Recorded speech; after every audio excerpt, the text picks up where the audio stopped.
100కి call చేశారు, no response. 108కి 20 times call చేశారు, late response. అప్పటికే బస్ మొత్తం ఫైర్లోకి కలిసిపోయింది. మార్చ్ 26, 2026 ఆంధ్రప్రదేశ్లో మార్కాపురం దగ్గర జగిత్యాల నుంచి నెల్లూరు వైపు వెళ్తున్న ఒక బస్సుని చీమగుర్తు నుంచి అగ్రిగేట్ వేసుకొస్తున్న ఒక టిప్పర్, అగ్రిగేట్ అంటే చిప్స్ వేసుకొస్తున్న ఒక టిప్పరు రామవరం క్వారీస్ దగ్గర ఢీ కొట్టింది. ఆ ఇంపాక్ట్తో డీజిల్ ట్యాంక్ బ్లాస్ట్ అయింది. సెకండ్స్లో బస్సు మంటల్లో కలిసిపోయింది. రిపోర్ట్స్ ప్రకారం బస్సులో 41 మెంబర్స్ ఉన్నారు. ప్యాసింజర్స్ ఎస్కేప్ అవడానికి ఛాన్స్ లేదు. 14 మంది సజీవ దహనం అయ్యారు, ఆన్ ది స్పాట్ చనిపోయారు. ఇంకా చాలా మంది ఇంజురీస్ అయ్యాయి, అందులో కొంతమంది సీరియస్ కండిషన్లో ఉన్నారు.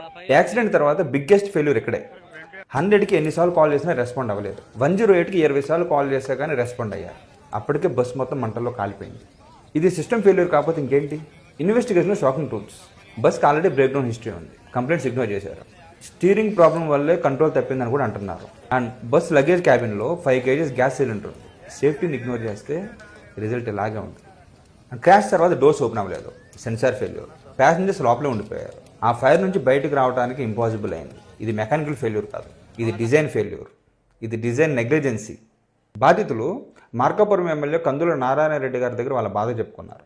గవర్నమెంట్ మిషనరీ ఫెయిల్ అయింది, టైంకి హెల్ప్ వచ్చి ఉంటే ప్రాణాలు పోయే కాదని చెప్పుకుని బాధపడ్డారు. ఈ ఇన్సిడెంట్ తర్వాత గవర్నమెంట్ కొన్ని స్టెప్స్ తీసుకుంది ఎప్పటిలాగానే. ఫస్ట్, ఎంక్వైరీ కమిటీని అపాయింట్ చేసింది. Second, bus owner and driver మీద కేసు ఫైల్ చేసింది. థర్డ్, విక్టిమ్స్కి కంపెన్సేషన్ అనౌన్స్ చేశారు. ఫోర్త్, ఆర్టీఓ చెకింగ్ ఇంక్రీజ్ చేశారు. కానీ ఇది సరిపోద్దా? నాకు తెలిసి లాస్ట్ 6 monthsలో ఇది 4th మేజర్ యాక్సిడెంట్. దాదాపుగా 100 మంది చనిపోయారు. మేజర్ యాక్సిడెంట్ జరిగిన ప్రతిసారి కూడా ఏదో ఒక అడవిడి చేస్తారు, ఒక 4 రోజులు మళ్ళీ కామ్ అయిపోతారు. ఒకవేళ నిజంగా గవర్నమెంట్ చేంజ్ కోరుకుంటే కంపల్సరీగా చేయాల్సిన కొన్ని ఉన్నాయి. First, vehicle fitness test compulsory చేయాలి, no compromise. Second, emergency response system. ఈ 100, ఈ 108 సరిగ్గా పనిచేస్తున్నాయి లేదా, ఫోన్ చేసినప్పుడు సరిగ్గా రెస్పాండ్ అవుతున్నారా లేదా అని కూడా క్రాస్ చెక్ చేస్తూ ఉండాలి. అప్పుడే భయం ఉంటుంది వాళ్ళకు కూడా. Third, fire safety equipment mandatory. ప్రతి వెహికల్ ఉండేలా చూడాలి, 4-wheeler కావచ్చు, బస్ కావచ్చు, ఏదైనా కావచ్చు. ఫోర్త్, ఇవాళ రేపు ప్రతి వెహికల్ సెన్సార్ డోర్స్ వస్తున్నాయి, దానికి మాన్యువల్ అవుట్ రైడ్ కూడా ఉండాలి. అది ఏమవుతుంది అంటే అది సిస్టమ్ ఓపెన్ చేస్తేనే మనం బయటికి రావాల్సి వస్తుంది. ఏదైనా డ్యామేజ్ జరిగినప్పుడు కానీ యాక్సిడెంట్ అయినప్పుడు మనం బయటికి రావాలంటే రాలేకపోతున్నారు. అండ్ లాస్ట్, రెగ్యులర్గా సర్ప్రైజ్ ఇన్స్పెక్షన్స్ ఉండాలి.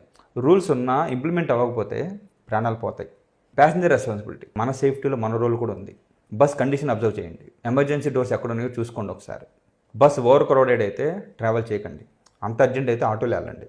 డ్రైవర్ ర్యాష్ డ్రైవింగ్ చేస్తామంటే క్వశ్చన్ చేయండి. మీ అవేర్నెస్ మీ లైఫ్ని సేవ్ చేయగలదు. బస్ స్టాఫ్ రెస్పాన్సిబిలిటీ చాలా ఇంపార్టెంట్.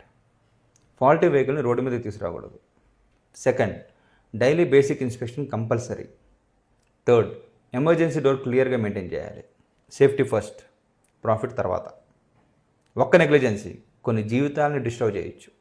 ఈ మెస్సీ సిచ్యువేషన్లో ఒక రియల్ హీరో బాలరాజు విండోస్ పగలగొట్టి 8 మంది ప్రాణాలు కాపాడాడు. సిస్టమ్ ఫెయిల్ అయినా హ్యుమానిటీ గెలిచింది ఇక్కడ.